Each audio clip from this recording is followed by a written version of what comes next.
We are going to be working with ratio, proportion, and geometric mean.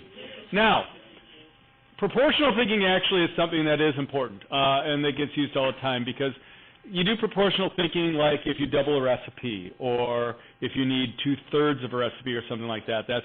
That's proportional thinking. And a lot of people mess that up. I mean, if you are... people mix up proportional thinking and linear thinking all the time. For example, if I have like a triangle that has sides of 6 and 5, and then I say it's similar to a triangle that has sides of 4 and something else, a lot of people think linear. They think, okay, well, I subtracted 2 from this side, so I'll subtract 2 from everything. And it just doesn't work that way. That's not the way proportions work if we want similarity, because that's what we're getting into in this chapter. It's like I said, it's like doubling a recipe or doing something with a recipe. Let's say I need to double a recipe for pancakes. I'm making pancakes some morning, and I need a cup of flour, okay? So obviously I do 2 cups of flour for a double recipe.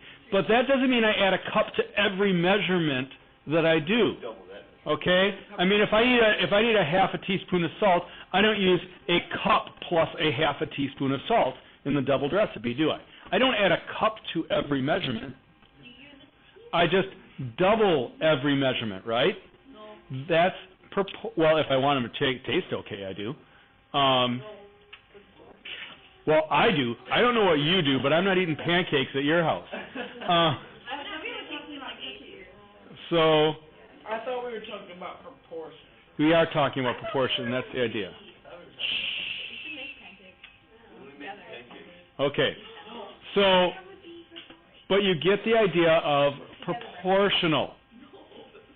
Proportional isn't just adding the same amount each time. It's doing a proportion. It's scaling. The idea of scaling something. So when we talk about proportional thinking and similarity, which we're going to talk about in this chapter, I mean, this applies to scale models, drawings, stuff like that. A lot of things are proportional, okay, and exist in terms of ratios instead of just linear fashion.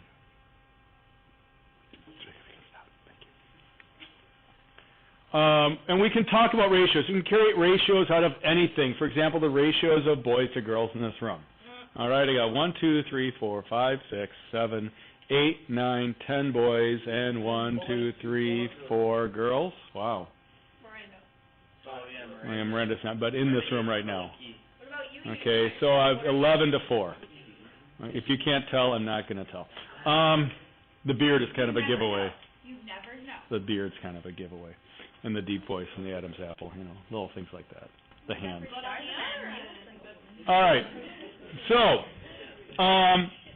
we've got these ratios and proportions. We can set it up. Now, so in this case, that was 11 to 4. Wow, there are people gone today. Sophomores to non-sophomores. How many people in here are sophomores? How many people are not sophomores? 1, 2, 3, 4. You're a sophomore. Oh, and you're a sophomore too. No, he's not. No. Okay. So again, you know, we get like a 12 to 3. Okay. Now, the reason we did 12 to 3 is kind of important. Hey, folks, focus. All right. Okay, Jacob, this is your second warning on the talking and the messing around. And if it gets number 3, I'm going to ask you to leave. All right? So if we get a ratio like this, 12 to 3, I can reduce a ratio. I can also express it as a fraction instead. But when I reduce it, it's like reducing a fraction, except I go 4 to 1. I wouldn't just say 4. I'd say 4 to 1. And again, I could express that as 4 over 1 as a fraction-style ratio as well. Just like I could take 11 to 4 here and express that as 11 to 4. Now, ratios are order-specific. I said boys to girls is 11 to 4. If I said girls to boys, that would be 4 to 11. So ratios do depend on order. Real world, we see ratios all the time. Nitrogen to phosphorus to potassium in lawn fertilizer, if you're not in Wisconsin, where they have banned phosphorus now, so you can't do that. It would be like 32 to 4 to 1, or to 10 here. So 32 parts nitrogen to every 4 parts, phosphorus to every 10 parts potassium. It's just fertilizer. It's an element that's used for, it promotes root growth and stuff like that in plants, because it tends to leach into waterways and create algae blooms in water sources. So, if it's over-applied. So, we can do that. But again, it's a ratio. When we do extended ratios, it's called an extended ratio because there's more than 2 things being compared. Those are always almost expressed with the colons instead of as fraction bars. I would not express this as 32 to 4 to 10. Okay, we don't do that. That's confusing. So when we have an extended ratio, we always use the colons instead of the fraction bars. We could talk about the ratios of the angles of a triangle being 3 to 2 to 1. Okay, we talked about when we did the centroids last chapter, it was a 2 to 1 ratio for the parts of each median, but the centroid divided into a 2 to 1 ratio, right? That's a ratio. And we do that to set things up. Now, we do have to be careful when we're expressing ratios, in that generally we want to use the same units. Question? Okay. We generally want to use the same units. If I have a window that's 4 feet high and 21 inches wide, if I wanted to do height to width, if I'm going to express them using different units, I really have to, whoops, I guess that doesn't move. I have to specify that. If I would say height to width, it would be 4 feet to 23 inches. Or I could go 48 to 23 as just a pure ratio by switching everything to the same units. And that's often the better way to do it, to switch to the same units. And if I went with the height, remember that would be reversing it, 23 to 48, or if I prefer 23 over 48. The biggest thing to remember about a ratio, when we're expressing a ratio in fraction form, is that it is a ratio, not a fraction. So I could never take a ratio like 48 to 23 and call that 2 and 2/23. Okay? A ratio is never expressed as a mixed number like a fraction can be. It just isn't. That's not the way we express it. So we can't switch that. We can reduce it like we would reduce a fraction if it reduced, but we never express it as a whole number or mixed number because we're comparing 2 quantities, ratio or more. So ratios always compare. So no mixed numbers, no just plain whole numbers like a ratio of 3. 3 to what? You're not comparing to anything. So with ratios, we have to be a little bit careful. Proportions simply compare 2 ratios. And we're used to seeing it that way, or more used to seeing this. 2 fractions being compared that way. We call that a proportion. When we have a proportion, the 2 numbers in the middle are called the means, and we'll see why in a second. And the numbers on the outside are referred to as the extremes, because they're on the extremes outside. And you may hear us mention property of means and extremes. That's fancy talk for cross multiplying, which is how we solve proportions, which is something you learned how to do in 7th and 8th grade, how to solve proportions.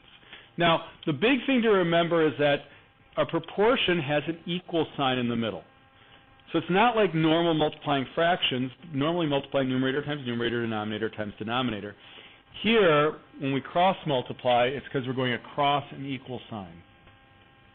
And when we solve a proportion, I get A times D equals B times C.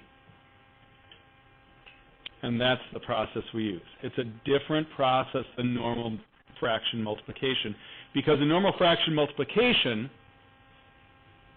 okay, we have x over y times n over q. That's just xn over yq, right? We just multiply. The equal sign is not between the 2 fractions. Here, x over y equals n over q. Now we have an equal sign between them, and that's where we have to cross multiply. The process is actually equation solving shortened. Because really I could look at this as an equation, and how do we solve this equation? Well, I could multiply both sides by q, right? It would cancel the q's, and I get qx over y equals n. Then I could multiply both sides by y, cancels the y's, and I get qx equals ny. Cross multiplying is really just a shortcut for a two-step algebraic solution. That's all it is. It's just a shortcut, that's all. But remember, the key is we have to have this equal sign in between in order to use that particular process. A lot of people get that confused, and then when they get to regular fraction multiplication like we would have here with just multiplying two fractions, they cross multiply instead of just multiplying straight horizontally. So don't mix those two up. It does make a difference which symbol is between the fractions in what procedure you use to do it, which algorithm. All right? And again, fraction form, it looks like this. I've already drawn it. There it is. Solving proportions, pretty simple. We simply set them up, cross multiply, solve for x. We'll be doing plenty of that. So 3 to 2 equals x over 10. I generally do it in fraction format. Cross multiply, 3 times 10 equals 2 times x, or 30 equals 2x, divide by 2, so x is 15.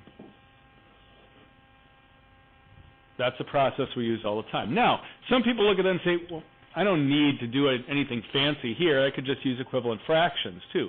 And you can, in this case. Because, 2 times 5 is 10, so 3 times 5 has to be 15, right? But here's where we don't want to get caught up in linear thinking. What I talked about before, linear thinking. Some people go, 2. Well, to get 10, that's a plus 8. So I'm just going to do a plus 8 up here also. So 3 over 2 equals 11 over 10. No. 3 over 2 is 1.5. 11 over 10 is 1.1. That's not how it works, is it? I don't just add the same amount, do I? It's a multiplication thing. Linear thinking has to do with addition. Proportional thinking has to do with multiplication.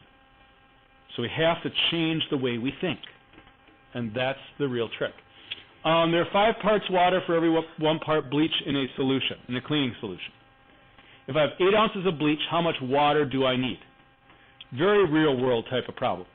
You know, you're cleaning something at home, you need a 5 to 1 bleach solution. 5 parts water to 1 part bleach to do a proper sanitizing of a bathroom or something like that. All right, so I have 8 ounces of bleach. So 5 ounces of water to every 1 ounce of bleach is how many ounces of water to 8 ounces of bleach? That's a proportion. 5 times 8 is 40 equals 1x, divide by 1. X, we need 40 ounces of water. Okay? Very real-world type of math problem that you could encounter. The ratio of dogs to cats in Milton is 3 to 4. Milton has 1,894 cats. How many dogs are there? Again, when we're setting up a proportion, we have to be consistent. Dogs to cats is 3 to 4. So 3 dogs to 4 cats. The 1894 represents the number of cats. Since cats is on the bottom here, cats have to be on the bottom here.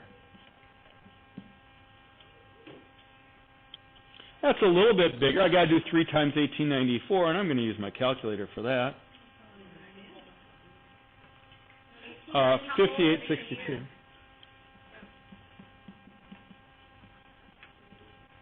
Divide by 4. And I get 1,000. What's the problem with that answer? You can't have half a dog. Nope. It's either a dog or it's not a dog. No such thing as half a dog. It's not a dog. It is a dog. Okay. So I'd say I would round up to 1,421 dogs. Okay. I have half a dog. That's kind of... Man, that's so weird. Okay, that's just wrong. That's the worst thing. You're not a good person. I'm sorry. If you say things like that, that makes you probably not a good person. Okay, yeah. Generally, for something like this, for like a portion of something that can't be partial, you do automatically just go up to the next number. Yeah. So you just go up to the next number. No. All right. Sometimes the proportions involve a little algebra, which means we have to do some distributive property. So 8 times 1 plus 3x equals 5 times 5x minus 2. And that's going to just be a little bit. 8 plus 24x equals 25x minus 10. This is actually going to work quite nicely.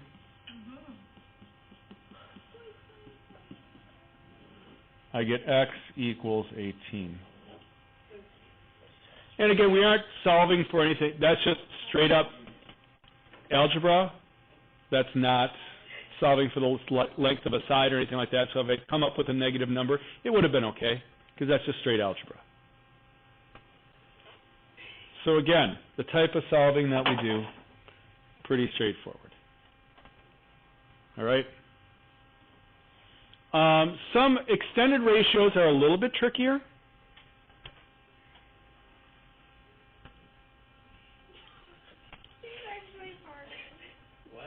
No. Why don't you just go sit in the hall for a little bit, okay? Jake, just go sit in the hall for a little bit. What? All right. Go. Should I take my bag? No, you can leave it here. Just go. Yeah. Go.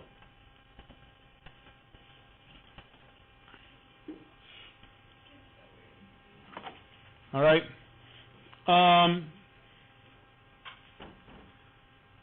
When we get an extended ratio like this, we can't use fractions anymore.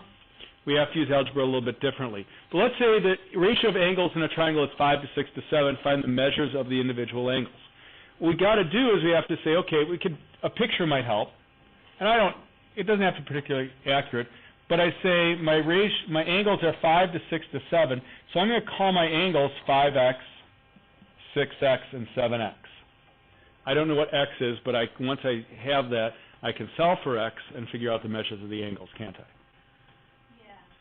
What does 5x plus 6x plus 7x have to add up to? 180. So I've just got a simple equation. So that's 18x is 180, so x is going to be 10, which means my angles are 50, 60, and 70. Okay?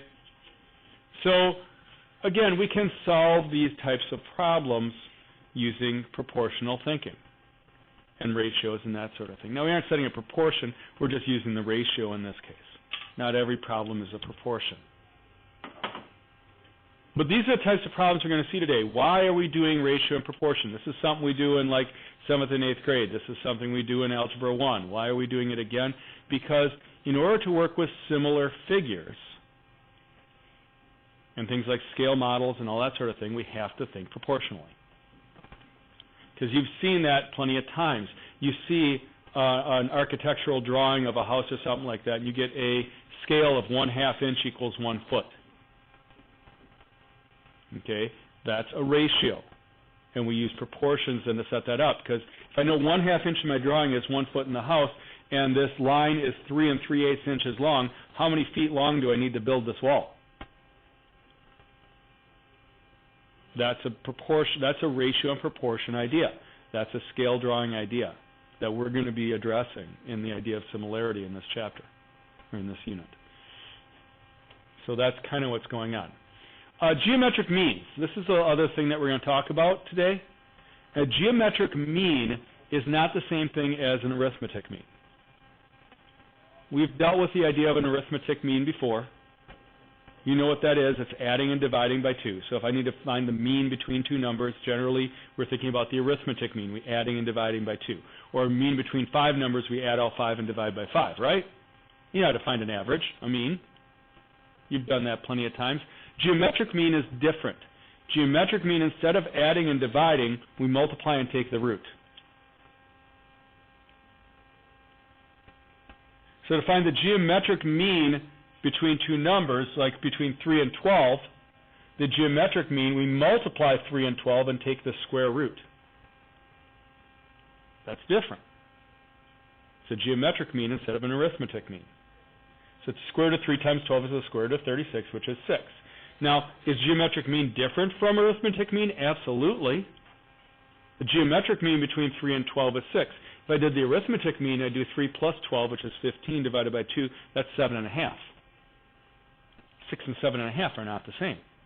So geometric mean and arithmetic mean are different. They are different values.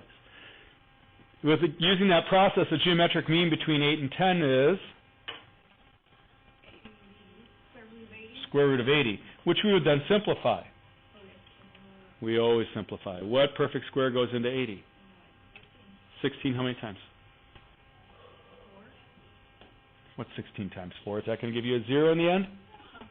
16 times what is going to give you a 0 in the end? 6 times 8? 5.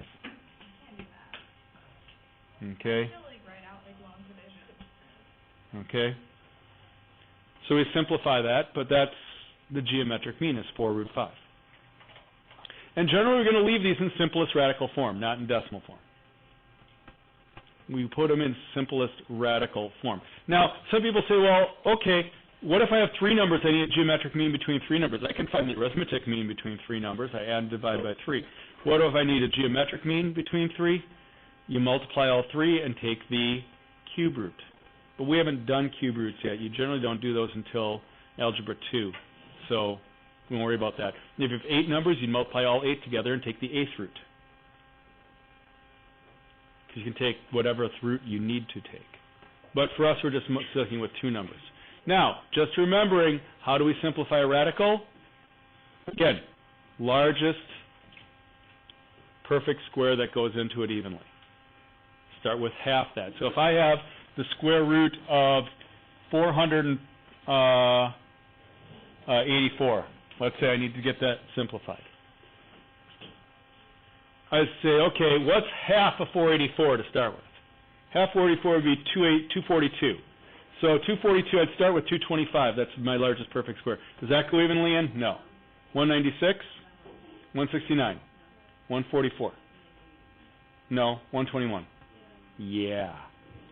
Okay, we work our way down the list, essentially.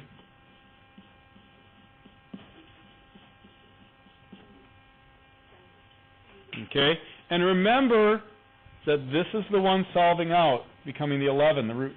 Oh. Yeah, it'd be 11 root. Actually, 484 is a perfect square itself. 22. Huh. Get square root of 484 is a perfect square in and of itself. I didn't catch that right away, but it worked out, didn't it? Yeah. So you're able to solve it. Good for us. So the good things happen sometimes. If we don't know what the large root is, we can always figure it out. So anyway, simplifying square roots is going to be part of this process. Now your homework tonight, not that bad, not that huge of an assignment.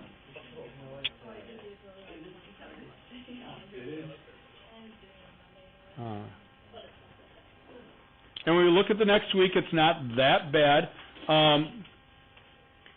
We have 23 through 44. That's what's assigned. These are pretty short, quick little problems. They are not difficult. So, yeah. How much are you, monster? Not much. It's a worksheet. Oh, my goodness. Yeah, I'm a monster. Why are you putting on glasses with glasses on your head? Do I? Oh, good for me. Sometimes I forget. Oh, yeah. It's an old man moment. Deal with it. Senior. I've lost my phone. Okay. So, yeah, there is extra credit. There's an extra credit portion to this assignment.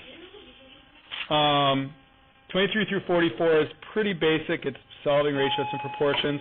That other part is extra credit if you do it. It's up to you. An extra homework assignment worth. Mr. Dorn, how many extra credit points? An extra credit, like a full assignment's worth, like 3 extra credit points. So. Jake, stay.